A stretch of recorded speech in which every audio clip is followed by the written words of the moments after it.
Puri block अंतर्गत सादकपुर स्थित चारदा grammar सरकारी प्राथमिक विद्यालय शिक्षयित्री को अवसर पर विदायकालीन संबोधन सभा अनुष्ठित हो जाइछि। चारदा प्राथमिक विद्यालय शिक्षयित्री मिनती शतपथी को विदायकालीन संबोधन सभा विद्यालय परिसर में गतकाली अनुष्ठित हो जाइछि। शिक्षक उमाकांत साहू सभापतित्व में सभाकार्य आरंभ हेबा सह प्रधान शिक्षक मदन मोहन सामल, मुख्य अतिथि चिंतामणि महापात्र, स्कूल कमिटी सभापति डॉली महांती, परिचालना कमिटीर सदस्य संजय महांती, नारायण स्वाई, मंजुलता महांती, रघुनाथ प्रधान, मोहम्मद गुफरान, अरुण महालिक, सुकांति होता समेत समस्त छात्र छात्री और अभिभावकों उपस्थिति शिक्षयित्री मिनती शतपथी को संबोधन करा जायथिला एवं समस्त निज निज अनुभव और अनुभूति को नहीं भाव विहल हो पड़े। छात्र छात्री हृदय में सते जेमिति मिनती शतपथी बांधी हो देखा मिलता। दीर्घ 3 वर्ष धरी यही विद्यालय में छात्र छात्री को शिक्षा प्रदान करने सह पिलामाने किभली भल पाठ पढ़ी जिला और राज्यर नाम अर्जन करें से दिगरे तांकर अतुलनीय अवदान रही।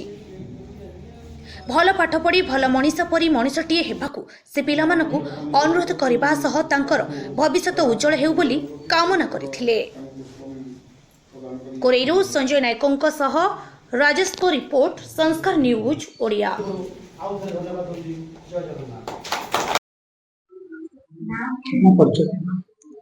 मिनती शतपथी आज हूँ विदायकालीन सभा अनुष्ठित होती। जो स्कूल में आप विदायकालीन नेले किंती आप प्रतिक्रिया किछि देबे कोन किंती आप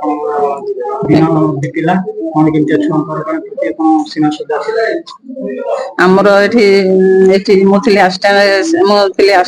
शिक्षक हमर प्रधान शिक्षक थिले मदन सार से बहुत भल आम सहित मो सी पूरा हमर घर भलिया विद्यालय चलथिला किंतु विद्यालय भलिया नथिला मो किंतु पिला मान सहित बहुत जो 3 वर्ष रही पिला सहित मु पूरा मिसी जाइली छुआ को मन दे पाठ पढ़ुली ठीक समय विद्यालय आसी मत कि गाँववासी के मत खराब कही ना मोर है जीवन लक्ष्य पूरण करने मो शिक्षकता मोर थिला मेन घर दायित्व मु छाड़ी किंतु छुआ पिछा मो विद्यालय समय टाक मु अतिबाहित करुली बहुत खुशी छुआ पाठ पढ़ुली मन कथा मत कहते मो देश जाति समाज उन्नति करने उपदेश दौली एमाने छोट पिला जी अच्छा काली बड़ ही भल मनीष हम आम महापुरुष जीवन अनेक समय कहीकि उपदेश दूसरी आज तुम्हें हूँ तो अभाव अनटन केवे मनीष को पाठ पढ़ा प्रतिबंधक सृष्टि करे नहीं मनर बल हूँ सब बड़ मन बल थे आमर विद्या केवे पछघुंचा देवनी। मु रमाकांत साहू पाख विद्यालय आसी मुझे आसी सभापतित्व दायित्व मत एठिकार प्रधान शिक्षक प्रदान कर जो मिनती मैडम अवसर कालीन संबोधना सभा अनुष्ठित है। ये सभार परिचालना दायित्व मत दिखाईला एवं मिनती मैडम विषय ये समस्त शिक्षक शिक्षयित्री एवं ग्राम परिचालना कमिटी एवं छात्र छात्री किछि जनाइले एवं तांकर जेते गुडे समस्या भितर से जो शिक्षकता करवा एवं शिक्षाटा को मानदंड बोली भाव ग्रहण कर जाना पाइली। मिनती मैडम बहुत घात प्रतिघात भितर एठी 15 किलोमीटर 20 किलोमीटर भितर आसी पहुंची शिक्षादान को 3-4 वर्ष कर ये विद्यालय विभिन्न छोट छोट पिला माटी पेंडुला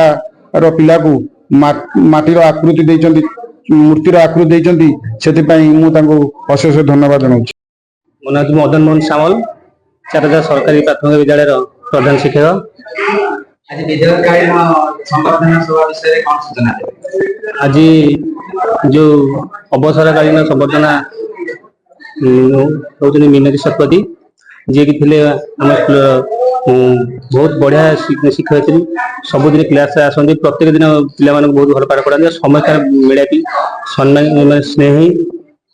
समस्त भल पाती प्रत्येक क्लास रे पिला भल पाठ पढ़े कौन करेंगे केमी आसवे सब भल मंद बुझती मत बहुत हेल्प करती।